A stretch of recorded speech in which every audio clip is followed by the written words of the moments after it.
Salut, bonjour à vous. Bonjour à toi qui me regarde en ce moment et bienvenue à 3 minutes de prédication. Ce matin encore, nous allons partager la parole de Dieu et sur ce, nous allons regarder le livre d'Ésaïe chapitre 53, le verset 6.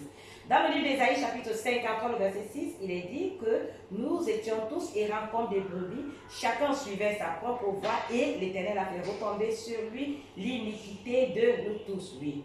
Nous étions tous errants comme des brebis, chacun suivait sa propre voie, mais l'Éternel a fait retomber sur lui l'iniquité de nous tous. Ici, il s'agit de Jésus-Christ. Jésus-Christ est celui-là que Dieu a envoyé selon le livre de Jean, chapitre 3, verset 16. Il nous a tant aimé, il a envoyé son Fils, afin que lui, n'est-ce pas, il puisse porter l'iniquité de nous tous. Lorsque Jésus a reçu, n'est-ce pas, le transfert de nos péchés, dans le livre de Jean, chapitre 1, verset 29, il est dit, voici l'agneau de Dieu qui ôte le péché du monde. Alors, il a remplacé ce sacrifice que nous connaissons tout dans le livre de Lévitique, chapitre 4, à partir du verset 27 au verset 31. Il a remplacé, n'est-ce pas, cette brebis, il est devenu cet agneau qui est venu, n'est-ce pas, pour expier nos péchés.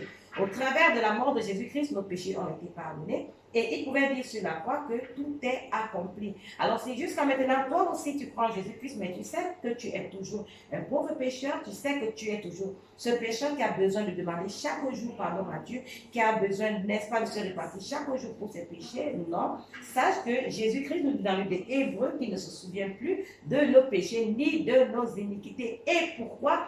Parce qu'il sait que c'est à cause de nos péchés qu'il est venu, c'est à cause de nos iniquités qu'il est mort, afin qu'en lui, Jésus, nous soyons sans péché, que nous soyons justes, que nous soyons saints, que nous soyons parfaits. Et celui-là qui a rencontré exactement Jésus-Christ, il est sans péché, il est juste, il est saint, il est parfait. Sur ce, je vous dis au revoir et à notre vidéo de 3 minutes de prédication. Et surtout, si vous avez des suggestions, si vous avez des questions, si vous avez des préoccupations, ne manquez pas de me les faire savoir sur la barre d'informations.